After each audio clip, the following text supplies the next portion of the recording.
नमस्कार। कार्यक्रम में आपका बहुत बहुत स्वागत, बहुत बहुत अभिनंदन। शरद ऋतु ने दस्तक दे दी है, नवरात्रि आ गए हैं। ये 9 दिन जिसमें हम माँ देवी की आराधना करेंगे, माँ देवी की पूजा करेंगे, माँ दुर्गा की स्तुति करेंगे। नवरात्रि हम सभी के लिए एक बहुत ही हर्षोल्लास और ऊर्जा वाला जो है एक पर्व है, जिसके अंदर चाहे वो बच्चे हों, चाहे वो प्रौढ़ हों, वृद्धजन हों, सभी शामिल होते हैं।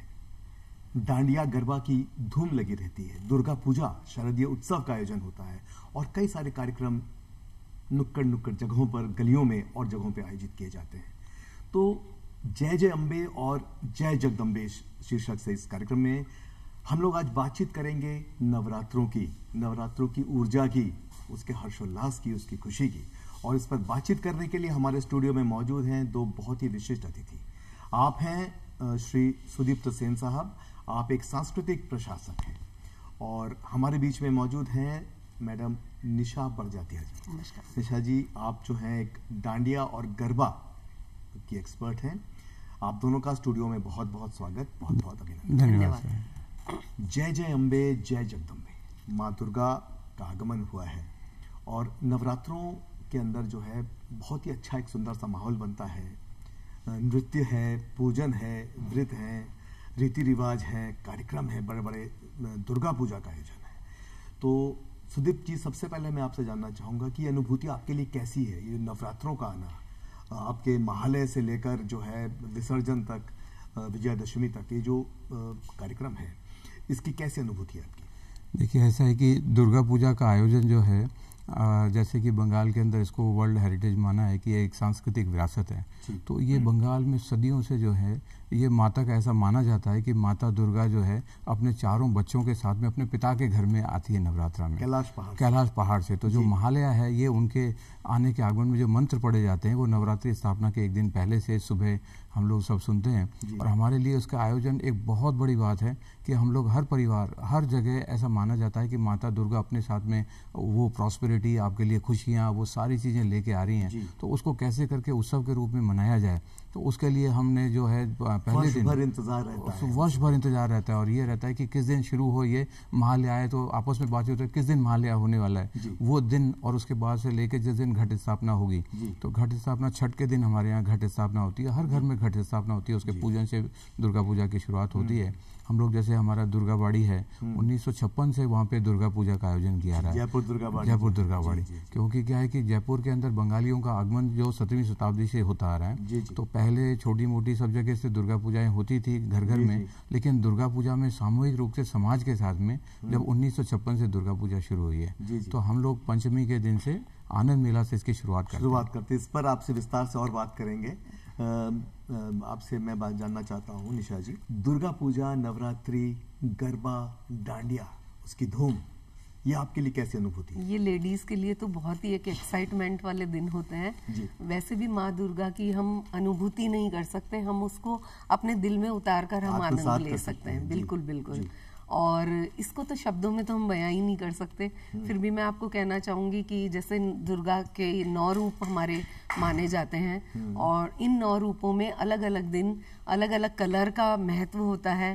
और इन कलर के हिसाब से महिलाएं अपने कपड़े चुनती हैं, डांस करती हैं, गरबा करती हैं, प्रसाद माँ की आराधना में, और सुबह और शाम आरती होती है, ज्वारे उगाए जाते हैं माँ के आगमन के लिए, और उसको किसानों से भी जोड़ा जाता है कि हमारे देश में प्रॉस्पेरिटी बढ़े, खुशहाली बढ़े, इसके लिए इस पर्व के माध्यम से। जी, माँ का आगमन का मतलब हमारे देश में खुशहाली बढ़े, हर्षोल्लास बढ़े।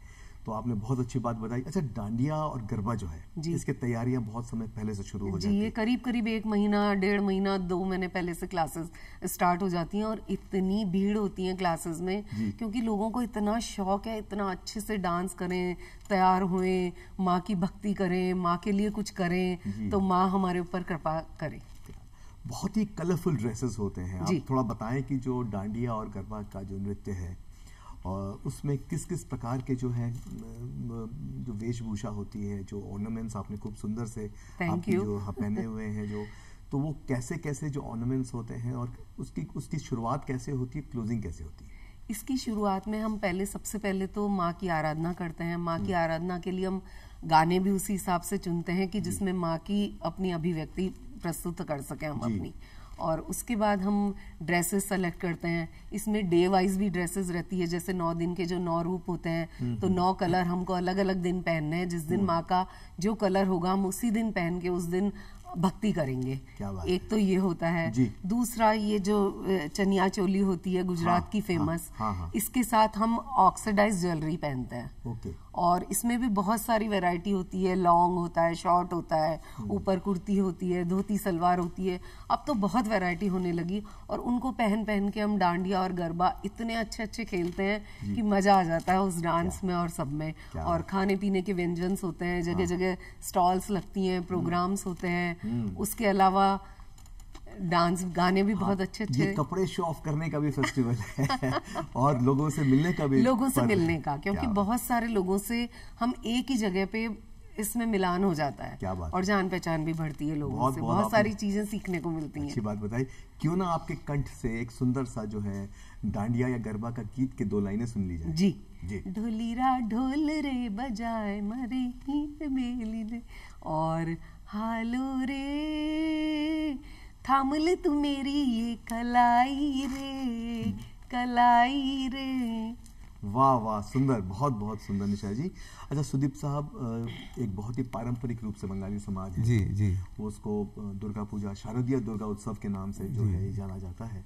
और हर शहर में इस प्रकार के खूब सारे आयोजन, जयपुर में भी ढेरों आयोजन होते हैं। तो इसके लिए आप किस प्रकार की तैयारी करते हैं? और जो कार्यक्रम होते हैं, आपने कहा कि जो है पंचमी से आनंद मेला के साथ जो है कार्यक्रम की शुरुआत होती है और उसके बाद जो 6th डे है, जो छठा दिन है, उस दिन षष्ठी का व्रत रखती हैं हमारी माताएं बहनें। और उसके बाद पूजन होता है, जो है सवेरे की पुष्पांजलि होती है, शाम की आरती होती है, भोग होता है। इसके बारे में बताएं। असल में तो जो दुर्गा पूजा के आयोजन की तैयारी है वो कम से कम 3 महीने पहले से शुरू हो जाती है, क्योंकि जो माता दुर्गा की जो प्रतिमा है वो मिट्टी की बनती है और वो मिट्टी होती है गंगा की मिट्टी।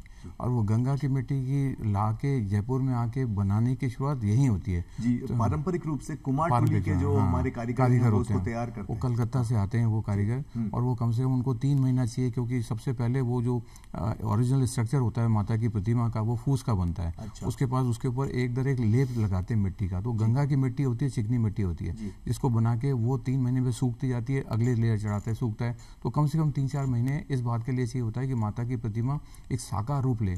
तो कम से कम 20 फुट ऊंची हमारी माता की प्रतिमा है जो भी दुर्गाबाड़ी में इस बार बनी है।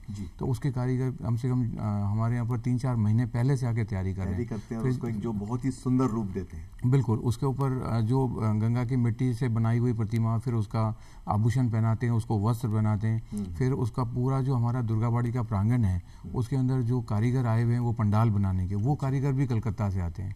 और वो गेट जो वो पारंपरिक रूप से बनता है, कभी उसकी थीम होती है एक अलग तरीके की, या तो जमींदार बाड़ी का थीम होगा या वो क्या थीम होगा। तो 3 महीने पहले से उसकी तैयारी हम शुरू कर दें कि उसका जो पंडाल होगा उसकी क्या शेप होगी, पंडाल का गेट कैसा होगा, माता की मूर्ति कैसे होगी, कैसे उसका मैचिंग होगा। तो आयोजन की शुरुआत जो कहते हैं वो तो 3 महीने पहले से ही समाज शुरू कर देता है। बहुत अच्छी बात बताई। दुर्गा पूजा का जो मुख्यालय है कलकत्ता, वहाँ पे देखने में आता है कि कभी जो है कांच की दुर्गा बनती है, कहीं पर थर्मोकोल की दुर्गा, कहीं पर अलग अलग चीजों से जो है बहुत ही कलात्मक रूप से, ना केवल वो पंडालों को सजाते हैं, वो जो है माँ दुर्गा को, और साथ में माँ दुर्गा के साथ गणेश जी, कार्तिकेय, माँ सरस्वती और लक्ष्मी, इनका जो बृहद जो प्रस्तुति है वो उसकी तो व्याख्या की नहीं जा सकती। तो ये तो आपने बताई दुर्गा पूजा की बात। अच्छा, मूर्ति स्थापित होने के बाद पूजा जो होती है वो किस प्रकार से की जाती है, और सवेरे से लेकर शाम तक की जो दिनचर्या है वो किस प्रकार की होती है? ये पंचमी के दिन तो जैसा मैंने आपको बताया कि जिस दिन घट स्थापना छठ को होने वाली है उससे एक दिन पहले पंचमी होती है। तो जो बंगाल के पारंपरिक व्यंजन हैं वो बना के सब माताएं बहनें दुर्गाबाड़ी प्रांगण में लाते हैं और सबको उसको प्रसाद के रूप में सब पाते हैं उसको। और वो जो एक कल्चर, एक विरासत जो पुराने टाइम पे व्यंजनों के रूप में भी चली आ रही है, तो सबसे पहले तो उसके रूप में मनाते हैं। फिर अगले दिन घट स्थापना होती है, जिस दिन माता का आमंत्रण होता है, तो प्राण प्रतिष्ठा होती है माता की छठ के दिन, और उस दिन से माता की की पूजा का विधिवत आरंभ होता है। तो जो हर दिन उसके बाद में सुबह पुष्पांजलि होती है, जिसमें माता के लिए मानते हैं कि माता की सप्तमी की पूजा, अष्टमी की पूजा, नवमी की पूजा हुई, उसके बाद में माता को पुष्प अर्पित करते हैं, पुष्पांजलि वो निर्जला रह के की जाती है। और पारंपरिक वेशभूषाएं सब होती हैं, माताएं बहनें अपनी जो बंगाली साड़ियाँ और परिधान पहन के मंदिर परिसर में आती हैं, और जो मंत्रोच्चारित करते हैं, जो वो भी हमारे जो बंगाली जो ब्राह्मण्स होते हैं वो उस तरह की चैंटिंग करते हैं जो माता के प्रश्न उसकी, और फिर माता को भोग लगाया जाता है। तो वो खीर का, खिचड़ी का, मिक्स सब्जी का, चटनी का, इस तरह का होता है। निशा जी ने बहुत ही सुंदर की पंक्तियां दोहराई। क्यों ना आपके कंठ से हम एक श्लोक सुन लें। जो माता का जो सबसे बड़ा मंत्र है वो है सर्व मंगल्य मांगल्ये। मतलब इसकी शुरुआत इससे होती है कि सबका मंगल हो जी। तो मैं ये कहना चाहता हूँ कि जो जितने तरह के मंत्र हैं उनकी जो पारंपरिक रूप से जिनकी एक लोगों को कन्वे ये किया जा रहा है कि सबका मंगल हो। और माता जो है उस स्वरूप में आई हैं, तो माता जो अपने साथ हर्षोल्लास और जो उत्सव के रूप में आई हैं, तो सबके परिवार के अंदर वो चीज़ है। बहुत अच्छा, आपने अच्छी बात बताई। या देवी सर्वभूतेषु शक्ति रूपेण संस्थिता, नमस्तस्यै नमस्तस्यै नमस्तस्यै नमो नमः। अच्छा, डांडिया और गरबा जो है क्योंकि एक डिवोशनल डांस है जी, गुजरात से पनपा पूरे देश में फैला, विश्व भर में फैला। तो आपने जो है डांडिया की स्टिक्स भी आपके समक्ष हैं, तो किस तरह से आप हमें बताएं जो बिगिनर है, जो सीखना चाहता है, और फिर जो उसके बाद वो किस तरह से डांडिया करे, किन किन बातों का ध्यान रखे, क्या डूज एंड डोंट्स आप जो है हमारे दर्शकों को खासकर बताना जी। गरबा और डांडिया दोनों थोड़ी डिफरेंट चीज है। गरबा में हम ताली से करते हैं, जैसे एक ताली, दो ताली, उसमें पैरों का उस ताली के हिसाब से मूवमेंट होता है। जैसे आपको ताली आगे देनी है तो पैर पीछे जाएगा, पैर के हिसाब से ताली चलेगी, फिर सर्किल होगा। फिर आप कितने सर्किल ले सकते हैं। तो ऐसे हाथ में इनको स्टिक्स को लेकर थोड़ा सा आप जी जी जी जरूर, बहुत अच्छा लगेगा जी। डांडिया और गरबा मतलब गुजराती लोगों के तो आप देखिए कि चलने में भी गरबा के स्टेप्स आने लगते हैं। जी जी जी जी। डांडिया भी जैसे इस तरह से चलाए जाते हैं, 1 2, ये सब काउंटिंग पे होता है, 3 4, फिर सर्किल ले लीजिए, स्टेप बाय स्टेप ये करिए। और ऐसे ही गरबा में हाथ से होता है ताली के हिसाब से। 2 ताली, 3 ताली, और 4 ताली, और उसके बाद सर्किल, हाथों के मूवमेंट, बहुत ही सुंदर सुंदर मूवमेंट्स होते हैं, पूरे घेर के साथ, मतलब लहंगे के पूरे घेर के साथ सर्किल लिया जाता है। और ये सब ग्रुप में बहुत अच्छा लगता है, समूह का नृत्य है, और बहुत ही हर्षोल्लास से महिलाएं इसको अटेंड करती है और बहुत अच्छे से तैयारी करती हैं। अच्छा, कितना समय लगता है डांडिया या गरबा को सीखने के लिए, जिसको नहीं आता, मान लीजिए जिसको नहीं आता, वो जनरली हम लोग 5-6 दिन में उसको तैयारी करवा देते हैं। अच्छा। हल्के स्टेप्स की। अच्छा, आमतौर पर एक दिन जी कितना नृत्य करना चाहिए, उसकी कोई सीमा है? कुछ लोग मैं देखता हूँ कि देर रात तक जो नृत्य करते रहते, इतना तल्लीनता से इसमें रम जाते हैं। नहीं, रम जाते हैं, माता के लिए रमना एक अच्छी बात है। जी जी। लेकिन जो आजकल कल्चर है उस हिसाब से हम लोगों को अपनी लिमिट रखनी चाहिए। क्योंकि क्या है, आप कर तो लेंगे, फिर आप नेक्स्ट डे 12 बजे उठ रहे हैं, 2 बजे उठ रहे हैं, तो फिर माता का कहाँ इसमें महत्व रहा। आप लोग अपनी लिमिट रखिए, हिसाब से करिए, घंटा 2 घंटा या जो भी हमें सरकार ने समय की वो दे रखी है, 10 बजे तक हमें स्पीकर उसके बाद नहीं ऑन करना है, तो उस हिसाब से आप अपनी तैयारी कीजिए अच्छे से। जी जी, बहुत अच्छी बात आपने बताई। सुदीप्तो जी, राजस्थान के अंदर आप थोड़ा बताएं कि दुर्गा बाड़ी, क्योंकि इसकी स्थापना अलग अलग शहरों में, जोधपुर में जैसे पहले में था, वहाँ पर दुर्गा बाड़ी, अजमेर में बहुत ही पुराना जो है बिसेट के अंदर बंगाली धर्मशाला के अंदर दुर्गा पूजा होती है, और भी पूजा स्थल है।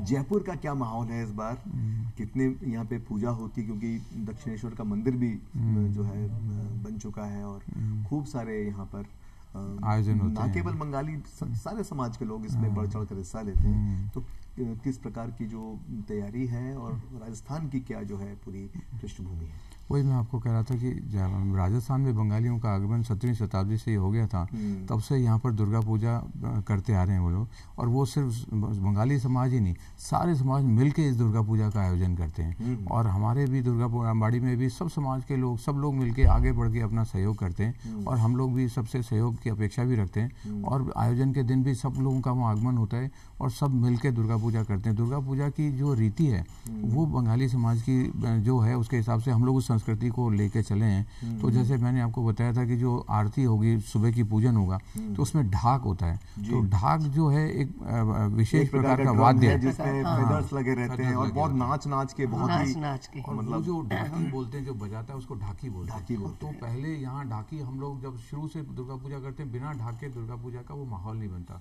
तो हमेशा से ढाकी हम कलकत्ता से यहाँ मंगाते थे। वो 3 या 4 जो ढाकी होंगे वो कलकत्ता से यहाँ आएंगे, आना जाना रहना सब लोग हम होस्ट करते थे उसको।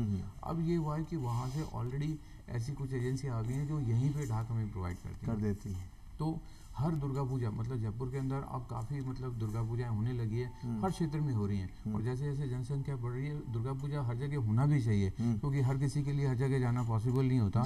और सबसे बड़ी बात है कि जो जगह है उसकी थोड़ी सी कंस्ट्रेंट रहती है। तो सब लोग बहुत अच्छा कर रहे हैं, जितना आपने बताया कि मेरे हिसाब से जयपुर के अंदर की कम से कम 50 दुर्गा पूजा हो रही है। कोटा के अंदर मैं देख रहा था, वहाँ पे जो आपके कारीगर हैं वो पहले आके बस चुके हैं, वहीं पर मूर्तियां वहीं बनने। इसका जो पारंपरिक जो ढाक हुआ, फिर जो उसके साथ में आरती होती है तो धुनुची नृत्य होता है। तो वो धुनुची होता है, एक धुना जो अपने होता है जिसके अंदर आरती के समय दोनों हाथों में लेके किया जाता है। तो जो महिलाएं पुरुष जो हैं, जिस वक्त संध्या आरती होती है तो माता की आराधना में वो धुनुची उस ढाक के साथ में नृत्य करके माता की संध्या आरती होती है। तो वो सारी जितनी परंपराएं हम यहाँ पर अपने इतने सालों से मेंटेन करते आ रहे, वो यहाँ पे मैनेज भी हो रही हैं। तो दुर्गाबाड़ी के अंदर हम हमेशा सुबह जैसे आरती हुई, आरती के बाद में भोग लगा, दिन में कम से कम 3-4 हज़ार लोगों को भोग परिवेशन होता है। तो वो भोग के अंदर यह है कि खीर, खिचड़ी, मिक्स सब्जी सब बना के, और वो चौचौड़ी भी बनती है, बहुत सारी सब्जियों को मिला के और वो स्वाद जो है आप कितनी कोशिश कर लें घर पे नहीं मिल पाता। जी बिल्कुल, वो दुर्गा पूजा में ही मिल पाता है। प्रसाद का स्वाद ही अलग रहता है। बिल्कुल। तो वो खीर,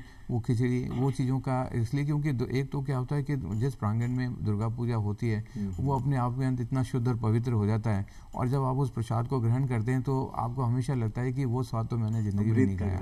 उस स्थान पे जाने से ही हमें बहुत सुखद अनुभूति और वो सच मायने के अंदर यूँ लगता है कि देवी का पूरे साल इसीलिए दुर्गा माता के आगमन की प्रतीक्षा रहती है कि माता आएंगी सप्तमी, अष्टमी, नवमी, क्योंकि हर दिन का एक विशेष महत्व है। अष्टमी और नवमी के बीच में एक संध्या आएगी, संधि पूजन होगा। वो संधि पूजा एक अलग तरह की होती है। तो पहले ऐसा होता था कि सुना जाता क्योंकि माता के शक्ति रूप की पूजा है ये, तो संधि पूजा के रूप में उनके सामने बलि दी जाती है। तो अब जो होता है वो पेठे की बलि होती है। तो वो भी लौकी का जो एक रूप है उसकी बलि होती है, क्योंकि वो उस वक्त जिस वक्त संध्या मतलब संधि पूजन है उसी वक्त होगी। फिर नवमी पूजन होगा, फिर दशमी होगा। तो जिस दिन दशमी के दिन एक अलग तरह के पूजन होंगे, तो चारों दिन को अलग अलग महत्व है। फिर जो है सिंदूर खेला होगा, बहुत ही सुंदर, बहुत सुंदर। हमारे यहाँ माना जाता है कि जब भी किसी सुहागन, चाहे आपकी पुतनी है, पुत्री है, पत्नी है, वो कहीं जा रही है तो उसको सिंदूर लगा के उसको ब्लेसिंग्स करते हैं या वो आशीर्वाद लेती है जाने से पहले। तो माता दुर्गा उस दिन जब अपने पिता के घर आई है उनको जा रही है, उनको विदा किया जाता है। तो जितनी सुहागन है वो माता को विदा कर रही है उस टाइम पे, तो विदा उसको सिंदूर लगा के उनका या तो आशीर्वाद ले रही हैं। तो आपस में फिर क्या होता है कि जो बड़े हैं, जो छोटे हैं, वो आपस में एक दूसरे को सिंदूर लगा के उनका आशीर्वाद लेते हैं। तो वो सिंदूर खेला बोलते हैं उसको। तो वो एक मंगल कामना होती है, सिंदूर का खेलना। तो वो एक उसका अलग महत्व है। बिल्कुल, आपने बहुत सुंदर बातें बताई। और हम लोग सप्तमी, अष्टमी और नवमी की और बातें करेंगे, हम बात करेंगे विसर्जन की बाद में। और आपसे मैं निशा जी जानना चाहता हूँ कि स्थापना से लेकर जो शुरुआत हुई नवरात्रों की, तो आपके पूजन की क्या तैयारी रहती है, दिनचर्या क्या रहती है, खान पान क्या रहता है? क्योंकि कई लोग देखने में आता है बहुत ही खाली फलाहार से भी रहते हैं, डिसिप्लिन के साथ जो है इसको मनाते हैं, दाढ़ी भी शेव नहीं करते कई लोग। बिल्कुल बिल्कुल। तो बहुत ही सौम्य तरीके से इसका जो है अनुशासन है। तो किस प्रकार की दिनचर्या रहती है? माँ के आगमन के लिए सबसे पहले तो कलश स्थापना की जाती है। कलश स्थापना के साथ उनकी मतलब सबकी समृद्धि के लिए ज्वारे उगाए जाते हैं। अच्छा। फिर कलश स्थापना के साथ उनकी आरती करके और फिर दिन भर जो कुछ लोग जैसे एकासन करते हैं, कुछ लोग खाली फलाहार करते हैं, कुछ लोग खाली सहगार करते हैं। इस तरह से नवरात्रों में कोशिश ये रहती है कि हम साम्य रहें जी। मतलब बहुत ज्यादा ध्यान हमारा इधर तामसिक प्रवृत्ति ना रहे। कोशिश ये रहती है, जैसे नॉनवेज वाले भी बहुत लोग नॉनवेज यूज नहीं करते हैं, शेव नहीं बनाते हैं जेंट्स लोग, हाँ, शिकार नहीं करते हैं बहुत सारे लोग, और घर में भी खाना जैसे एक समय शुद्ध बनता है, प्याज लहसुन का उपयोग नहीं करते हैं। फिर शाम को उनकी आरती होती है, आरती के बाद भजन किए जाते हैं, बहुत ही सुंदर भजन किए जाते हैं माता के। अच्छा, आप ये बताएं, जैसे जयपुर में खूब सारी रेसिडेंशियल सोसाइटीज हैं, दुर्गा पूजा का आयोजन हो रहा है जी। रेसिडेंशियल सोसाइटीज के अंदर भी बहुत ही भव्य तरीके से सब लोग मिलकर स्थापना करके सवेरे की आरती, शाम की आरती और सांस्कृतिक कार्यक्रम, उसके बाद आरती के बाद सब लोग सर्किल बना के और वहाँ माता के सामने अपनी भक्ति व्यक्त करते हैं। अच्छा। हाँ, उसमें जैसे डांस हो गए, ये ट्रेडिशनल गरबा डांडिया हो गया, और आजकल तो फ्यूजन पे बहुत अच्छे अच्छे गाने आ रहे हैं, तो युवा वर्ग को भी बहुत क्रेज हो रहा है इन चीजों का, क्योंकि ऊर्जा सारी 10 दिन इधर चली जाती है। और बहुत बड़े लेवल पे प्रोग्राम होने लगे हैं, लोगों में बहुत उत्साह आ रहा है, बहुत उल्लास है। और हम भी चाहते हैं कि आज का युवा वर्ग इन चीजों को सीखे और पुरानी चीजों को भूले नहीं, संस्कृति बरकरार रहे हमारी। बहुत बड़ी बात है कि जो पर्व आते हैं, जो त्योहार आते हैं, हमें डिस्ट्रेस करते हैं, हमारे तनाव को कम करते हैं। गाना गाने से, नाचने से, माँ की आराधना करने से, तनाव कम, भक्ति में लीन होने से आपका जो स्ट्रेस फैक्टर है, आपकी जो टेंशन जीवन की जो भी कुछ अगर है, तो वो शून्य हो जाता है। मैं आपसे जानना चाहता हूँ, सप्तमी, आपने षष्ठी की बात करी, सप्तमी में क्या कार्यक्रम रहता है, और महाअष्टमी, मुझे आप विशेषकर ये बताएं, क्योंकि महाअष्टमी में जो है लोगों की जो आवक है भक्तजनों की, वो ज्यादा होती है, तो उसको आप किस प्रकार से नियंत्रित करते हैं, और क्या आपके आयोजन में जो है चीजें रहती हैं? अष्टमी के दिन ऐसा माना जाता है कि जो आप नवरात्रों के दिन में माता को पुष्पांजलि करेंगे, तो अष्टमी के दिन तो हर छोटे से बड़ा होकर वो उपवास रखेगा और माता को पुष्पांजलि देना ही देना है। तो उस दिन नए कपड़े पहने जाते हैं, और ये हमारे यहाँ माना जाता है कि जितने परिवार के बड़े होते हैं वो अपने छोटों को नए नए कपड़े देते हैं कि भाई आपके लिए ये ब्लेसिंग्स है हमारी, हाँ, उपहार स्वरूप। और वो अष्टमी के दिन नया कपड़ा, पूरे साल में ये तय हो जाता है कि ये मैं उस अष्टमी के दिन पहनूंगा। और अष्टमी के दिन अपने पारंपरिक पोशाक के अंदर सब दुर्गा मंदिर जाते हैं और वहाँ जाके और अपनी पुष्पांजलि माता को अर्पित करते हैं। उसमें अपनी कॉपी किताब सब लेके जाएंगे और माता को जो है उस दिन पुष्पांजलि देंगे। उसके बाद ही अपने व्रत को तोड़ा जाता है। तो उस दिन सबसे ज़्यादा हमारे यहाँ पर फुटफॉल होता है। तो हमें ये पता होता है कि, और फिर जो इतना माताएं बहनें हैं वो माता को एक तरह से एक आराध्य चढ़ाती हैं, जिसमें फल प्रसाद और उनका, तो वो नाम और गोत्र के हिसाब से माता के सामने एक मंत्र पढ़ा जाता है, साड़ी ऑर्नामेंट चढ़ाते हैं, ऑर्नामेंट और श्रृंगार का सामान। तो अष्टमी के दिन वो माता को अर्पित किया जाता है, ये मानते हुए कि माता ये कई गुना रूप में हमें वापस लौटाएगी। तो इसलिए माता को जो है, ये माता को अपेक्षा के लिए ये की जाती है कि माता को जो हम अर्पित करेंगे तो माँ को मुझे क्या चाहिए, तो इसलिए अपनी कॉपी किताबें, अपना जो भी ऐसा रहता है कि माता को मैं दे के खुश होऊंगा, और फिर उसको सबको बांटा जाता है। तो वो फिर अपने समाज के अंदर वो फिर जो भी प्रसाद चढ़ाते हैं वो सबको वहाँ पर वितरित कर देते हैं। और दुर्गाबाड़ी में हम लोग इसीलिए उस दिन जो खीर प्रसाद रखते हैं तो वो सबको हम उस दिन वितरित करते हैं। और शाम के दिन में उसमें विशेष पूजा होती है माता की, और उस दिन शाम को संध्या आरती के बाद में सबका ये होता है माता के दर्शन करने। तो उस दिन सबसे ज्यादा फुटफॉल उसी दिन होता है। तो हम लोग कोशिश करते हैं कि सारे दिन, हाँ, सारे दिन अच्छे से हों और बिल्कुल उसी अनुरूप जो है व्यवस्थाएं सारी की जाए। जी, बहुत बहुत अच्छी बात बताई। बहुत ज़्यादा समय हमारे पास नहीं है, चलते चलते आप एक गीत गुनगुनाएं, और आप क्या संदेश इस पावन पर्व पर, नवरात्रों के, जिसमें माँ दुर्गा का आगमन हो चुका है, उस पर हमारे दर्शकों को देना चाहेंगे? मैं माता दुर्गा, एक गीत को भी आप गुनगुनाएंगे तो बहुत अच्छा लगेगा, कोई भी गीत, गरबा का, डांडिया का। अम्बे तू है जगदम्बे काली, जय दुर्गे खप्पर वाली, तेरे ही गुण गाएं भारती, मैया हम सब उतारें तेरी आरती। और बहुत ही मतलब माता की कृपा सब पे बनी रहे। मैं ये चाहूंगी कि ये साल, जो 2 साल कोरोना के हमारे खराब निकले, तो अब माता सबके ऊपर अपनी कृपा बनाई रखे और सबके ऊपर अपना आशीर्वाद बनाए रखे। मेरा ये कहना है कि हम लोग जिस दिन दशमी होती है उस दिन जब हम विसर्जन करने जाते हैं माता का, उसके बाद में विजया बोलते हैं। विजया मतलब होते हैं कि बुराई पे सत्य की जीत। तो ये हम सबको बोलते हैं कि विजया का नमस्कार। तो ये जो विजया का नमस्कार होता है, ये जो ये प्रतीक है कि आपके साथ हमेशा विजय रहे, आप हमेशा सत्य पे चलें, निरंतर आगे बढ़ते हैं। ये आपका बहुत बहुत आभार, आप स्टूडियो में आए, आपने इतनी अच्छी अच्छी बातें बताई नवरात्रि के ऊपर। माँ दुर्गा हम सब पर कृपा बनाए रखे। माँ दुर्गा का आगमन हम सभी के लिए मंगलमय हो, नवरात्रि हमारे लिए शुभ हो। मुस्कुराते रहें, अपने सेहत का ख्याल रखें। इन्हीं शुभकामनाओं के साथ नमस्कार। नमस्कार।